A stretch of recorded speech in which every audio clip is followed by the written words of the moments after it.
नमस्कार, आप देख रहे हैं MTN न्यूज और MTN न्यूज में आप सभी तमाम दर्शकों का बहुत बहुत स्वागत है। इसी के साथ मैं अनामिका तिवारी। तो चलिए आगे बढ़ने से पहले एक नजर डालते हैं आज के कुछ खास खबरों पर। इस शो के प्रायोजक है मां भवानी डेकोर प्राइवेट लिमिटेड, मतलब a complete floor solution, new 0 mile Dadar road, Muzaffarpur. दिनांक 15/7/2022 को चैम्बर ऑफ कॉमर्स के सभागार में पूर्व विधायक श्री केदारनाथ प्रसाद की अध्यक्षता में कवि श्रेष्ठ स्वर्गीय सीताराम फाउंडेशन की ओर से कवि श्रेष्ठ स्वर्गीय सीताराम पांडे जी की जयंती समारोह सह कवि सम्मेलन का आयोजन किया गया। कार्यक्रम का शुभारंभ मुख्य अतिथि पूर्व कुलपति डॉक्टर रिपुसूदन श्रीवास्तव एवं डॉक्टर विजयेश कुमार ने संयुक्त रूप से दीप प्रज्वलित कर किया। डॉक्टर रिपुसूदन श्रीवास्तव ने सीताराम पांडे जी के व्यक्तित्व एवं कृतित्व पर प्रकाश डालते हुए उन्हें महान साहित्यकार बताया। साथ ही उनकी रचनाओं का उल्लेख करते हुए कहा कि नागार्जुन एवं जानकी वल्लभ शास्त्री के कृतियों की छाप दिखती है। वहीं डॉक्टर विजयेश कुमार एवं पूर्व अंग्रेजी विभागाध्यक्ष देवव्रत अकेला एवं राजद नेता लाल बाबू गोप ने कवि श्रेष्ठ स्वर्गीय सीताराम पांडे जी को साहित्यिक धरोहर बताते हुए कहा, उनके असमय जाने से साहित्यिक क्षेत्र में अपूरणीय क्षति हुई है। साहित्य जगत में उनकी कमी पूरी नहीं हो पाएगी। उनके कृतियां अमर है। साथ ही साथ उन्हें महान शिक्षक भी बताया। वहीं कवि सम्मेलन में अपने कविता पाठ से श्रोताओं को मंत्रमुग्ध करने वाले कवियों में डॉक्टर रामेश्वर त्रिवेदी, पवन बंका, श्याम पोद्दार, गोपाल भारती, कुमार विभूति, इनके साहू, डॉक्टर कुमार विरल एवं कई साहित्यकार मौजूद थे। कवि सम्मेलन के उपरांत सभी आगत अतिथियों, साहित्यकारों, पत्रकारों एवं समाज सेवियों को अंग वस्त्र, बुके, मोमेंटो एवं सम्मान पत्र प्रदान कर सम्मानित किया गया। इस अवसर पर उपस्थित अन्य विशिष्ट अतिथियों में स्थानीय वार्ड पार्षद संजय केजरीवाल, मानवाधिकार कार्यकर्ता मोहम्मद इश्तियाक, निदेशक युवा भाजपा नेता राजा सिंह, राजेश कुमार, जदयू नेता सौरभ सिंह, अखिलेश राय, डॉक्टर नवीन कुमार, प्रिंशु मोदी, दिलीप कुमार जायसवाल, सोनू सरकार, समाज सेवी अनिल कुमार अनल एवं सीताराम पांडे के सुपुत्र रंजन कुमार पांडे अन्य लोग उपस्थित थे। वहीं मंच संचालन डॉक्टर सुमन वृक्ष एवं धन्यवाद ज्ञापन श्री राजेश चौधरी ने किया। शिक्षक की जयंती आज यहाँ मनाई जा रही है। ये कई दृष्टि से प्रसन्नता की बात है।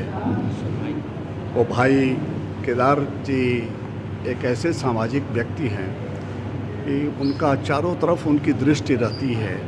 साहित्य में हो, राजनीति में हो, सामाजिक संरचना में हो, वो ध्यान रखते हैं। और एक आज का ये कार्यक्रम मैं तो समझता हूँ कि उन्हीं की ओर से ये कार्यक्रम है और मुझे बुलाया गया, उन्हीं की ओर से बुलाया गया। ये सीताराम पांडे जी, संयोग से मैंने उनकी कोई रचना पढ़ी नहीं है। ये मेरी कमज़ोरी है। उन्होंने बहुत लिखा होगा, लेकिन मैं अगर नहीं जानता हूँ या नहीं पढ़ सका हूँ तो ये मेरी कमज़ोरी है।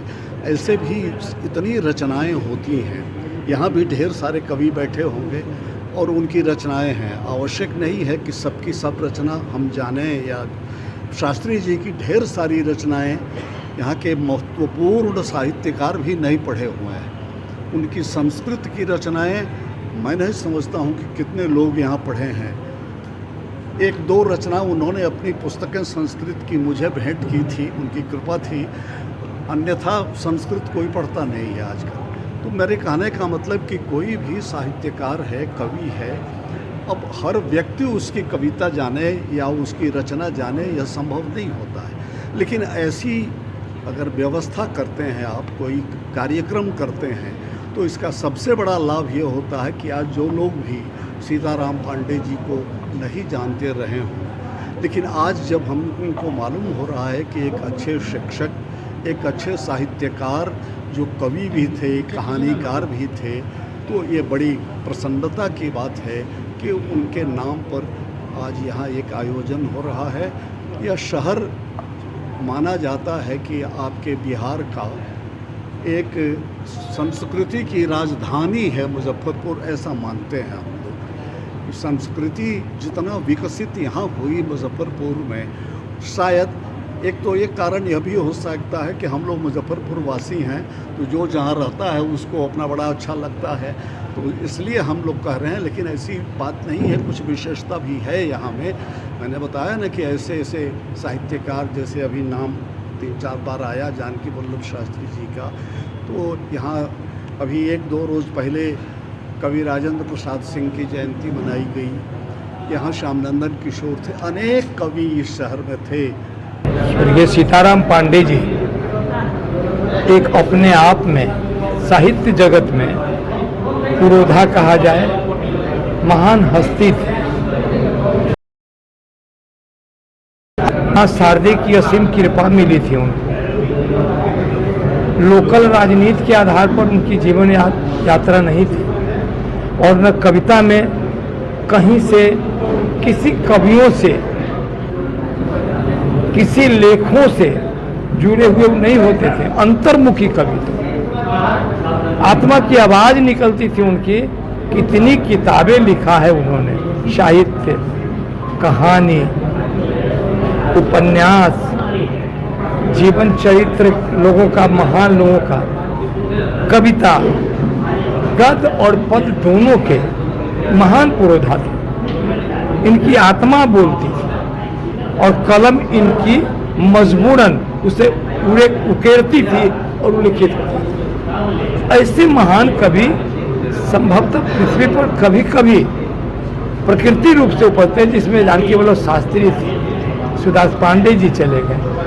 हम समझते हैं कि ऐसे लोगों की बुलाहट भी तुरंत हो जाती है और ये लोग अपने कीर्ति को छोड़कर चले जाते हैं। ये किसी के मोहताज नहीं थे कि कोई हमें सम्मानित करे, किसी से गौरवान्वित होना ही नहीं चाहते थे। ये गौरव थे और साहित्य जगत को गौरवान्वित कर करके विरासत को छोड़ करके गए। पता नहीं हमारी उनकी संपर्क लगभग 90 से 1990 से समझ लीजिए 10, 20, 30, 32 साल से ये साहित्यिक संबंध मेरा उनका रहा, और मैं उनका छोटे भाई की तरह बहुत मानते थे। मेरे यहाँ जितने कवि सम्मेलन के कार्यक्रम हुए हैं, रजिस्टर पड़ा हुआ है सब, उसमें सीताराम पांडे उनके हस्ताक्षर होती थी और वो पहुँचते थे। अपने सपनों की आशिया को दे एक नई पहचान माँ भवानी डेकोर प्राइवेट लिमिटेड के साथ, जो है ऑथराइज्ड डिस्ट्रीब्यूटर ऑफ कजारिया। देश की मिट्टी से बनी टाइल से देश को बनाते हैं, और जहां मिलती है सभी प्रकार के Indian and imported granite, marble, sanitary एवं कोटा स्टोन का अनोखा एवं आकर्षक संग्रह। माँ भवानी डेकोर प्राइवेट लिमिटेड मतलब a complete floor solutions. New 0 mile Dadar road, Muzaffarpur. Call 9934753111।